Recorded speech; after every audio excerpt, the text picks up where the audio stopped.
मैं आवाज़ देना चाहूँगी डिपार्टमेंट ऑफ स्कूल एजुकेशन से पार्थ पांडे को, जो कि महात्मा गांधी पर अपने विचारों को प्रकट करेंगे हिंदी भाषा में। पार्थ।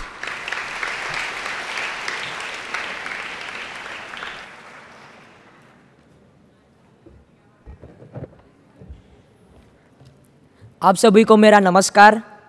गांधी जी ने हमेशा लोकतंत्र के लिए संघर्ष किया और लोकतंत्र संसद का एक प्रतीक है।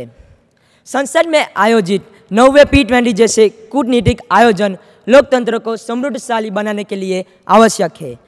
राष्ट्रपिता महात्मा गांधी जी का जन्म 2 अक्टूबर 1869 को गुजरात के पोरबंदर में हुआ। उनके पिता का नाम करमचंद गांधी और माता पुतलीबाई थी।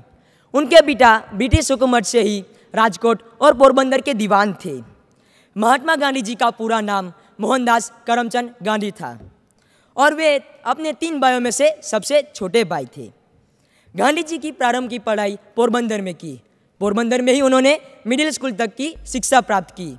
उनके पिताजी का ट्रांसफ़र राजकोट में हो जाने के वजह से उन्होंने अपनी आगे की बची हुई पढ़ाई राजकोट में की। वर्ष 1887 में राजकोट में उन्होंने मैट्रिक की परीक्षा पास कर भावनगर के सामलदास कॉलेज में प्रवेश प्राप्त किया। घर से दूर हो जाने के वजह से ठीक से ध्यान नहीं केंद्रित कर पाए, जिससे अस्वस्थ होकर वापस घर लौट जाना पड़ा। हमारे देश की आज़ादी के लिए देशवासी को एकीकृत करने वाले महात्मा गांधी जी को देशवासी आज भी आदर और सम्मान के निगाहों से देखते हैं। उनका जीवन एक साधारण मनुष्य से शुरू होकर त्याग और परिश्रम के बल पर महात्मा बनने तक का है। कठिन से कठिन परिस्थिति हो तब भी महात्मा गांधी जी ने अपनी अहिंसा न छोड़ी। महात्मा गांधी जी ने 1915 को राजनीतिक फलक पे पदार्पण किया। उससे पहले दक्षिण अफ्रीका में एक सफल सत्याग्रह किया। उनका पहला सत्याग्रह चंपारण नामक गांव में किया था। उन्होंने अपने जीवन काल पर्यंत विभिन्न आंदोलन का नेतृत्व किया।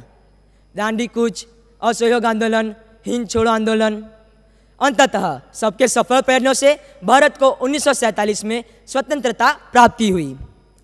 रविंद्रनाथ टैगोर ने महात्मा गांधी जी को महात्मा की उपाधि दी। राष्ट्रपिता का नाम सुभाष चंद्र बोस ने दिया। गांधी जी के सत्याग्रह के 2 पहलू थे, सत्य और अहिंसा। गांधी जी कोई भी उद्देश्य प्राप्त करना हो तो सत्य और अहिंसा को अपना मजबूत हथियार मानते थे।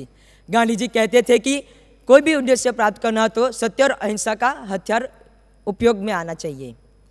धन्यवाद। बहुत बहुत शुक्रिया पार्थ आपका।